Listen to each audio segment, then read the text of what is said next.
11 एक ऐसी जगह जहां सच और पैरानॉर्मल की दुनिया आपस में टकराती है। तो चलिए इस जर्नी को शुरू करते हैं जहां हर रात कुछ कहती है। रात के 2 बज रहे थे। शिमला से कुछ दूर एक घने जंगल के बीच बनी वो पुरानी हवेली आज भी वैसी ही खड़ी थी, खामोश और डरावनी। गांव वाले कहते हैं कि उस हवेली की दीवारों के पास से गुजरो तो रोने की आवाज़ें आती हैं, पर आर्यन जो एक व्लॉगर था वो इन बातों पर यकीन नहीं करता था। आर्यन ने हवेली का भारी दरवाज़ा धक्का देकर खोला। छू एक लंबी चीख के साथ दरवाज़ा खुला। अंदर धूल और मक्खियों के जाले थे। आर्यन ने अपनी टॉर्च जलाई। टॉर्च की रोशनी एक कोने में पड़े एक बड़े से आईने पर पड़ी। वो आईना आम नहीं था, उसका फ्रेम खून की तरह लाल था और कांच थोड़ा धुंधला। आर्यन ने कैमरा सेट किया और कहा, दोस्तों आज हम इस हवेली की असलियत जानेंगे। उसे नहीं पता था कि वो आईना उसकी हर हरकत को देख रहा था, लेकिन आईने के अंदर आर्यन की परछाई नहीं थी। आर्यन हवेली के ऊपर वाले कमरे में गया। वहां ठंड अचानक बढ़ गई थी। उसे अपने पीछे किसी की चलने की आहट आई। टप टप टप। आर्यन रुका। आहट भी रुक गई। आर्यन चला। आहट फिर शुरू हो गई।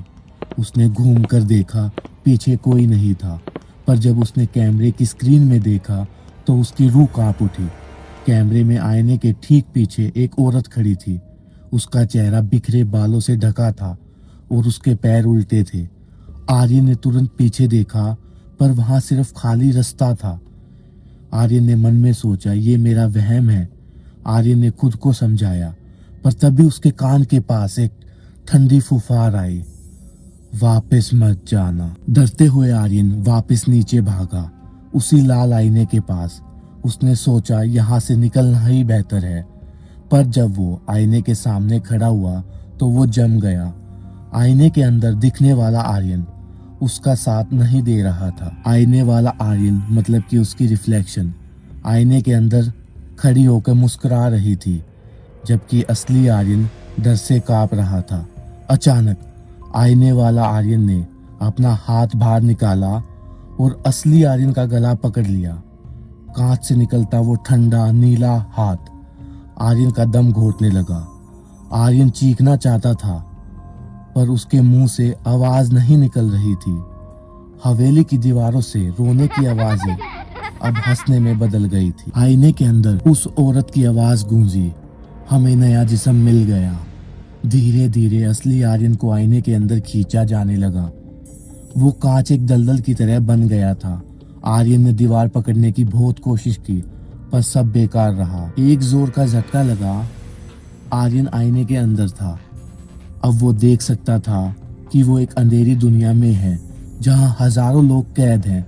सबकी आंखें सफेद हैं और बाहर आईने वाला आर्यन शैतान अब आईने से बाहर निकल चुका था।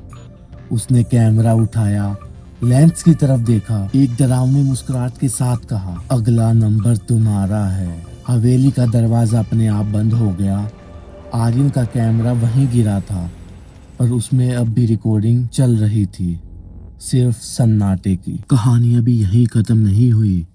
जब 3 दिन बाद आर्यन अपने घर नहीं पहुंचा तो उसके पेरेंट्स ने उसको ढूंढना शुरू किया। तो उन्होंने पुलिस कंप्लेंट करवाई। पुलिस की मदद से उन्होंने उसकी लास्ट लोकेशन निकलवा ली, जो कि कहीं और की नहीं, उसी पुरानी हवेली की थी। उसके पेरेंट्स उस हवेली के बाहर पहुंचते हैं तो वो देखते हैं कि आर्यन की गाड़ी तो यहीं खड़ी है। तो उन्होंने उस हवेली के आसपास देखा, कुछ नहीं मिला। तो आर्यन के फादर बोलते हैं, हमें इसके अंदर देखना चाहिए। जैसे ही उन्होंने वो धक्का मार के दरवाजा खोला, आर्यन वहीं बेहोश पड़ा था आईने के सामने। उसकी पूरी बॉडी नीली पड़ चुकी थी, जैसे कोई मुर्दा इंसान, पर धीमे धीमे उसकी सांसें चल रही थी। तो उसके पेरेंट्स उसे देख के घबरा गए और उसको पास के हॉस्पिटल में लेके भागे। वो वहाँ 3 दिन एडमिट रहा। ठीक होने के बाद हॉस्पिटल से छुट्टी लेके वो घर आ जाते हैं। पर अब होती है असली डर की शुरुआत। उसने बातें करना कम कर दिया और जब भी बातें करता तो अजीब अजीब बातें करता, जैसे वो पहली बार इस घर में आया है। वो हर एक चीज को ऐसे ध्यान से देखता जैसे एक छोटा बच्चा क्यूरियोसिटी के साथ देखता है। अब आता है असली सवाल, क्या यही उनका आर्यन है जिसको उसके पेरेंट्स लेके आए हैं, या असली आर्यन वहाँ हवेली में ही रह गया? फिर आगे क्या क्या हुआ? ऐसे बहुत सारे सवाल होंगे आप सबके मन में। तो कहानी को पूरा देखने के लिए धन्यवाद। अगले पार्ट के लिए इंतज़ार करें। अगले पार्ट के लिए हम टारगेट रखते हैं 50 लाइक्स। जल्दी से जल्दी इसे पूरा करवाएं ताकि हम अगला पार्ट डाल सकें।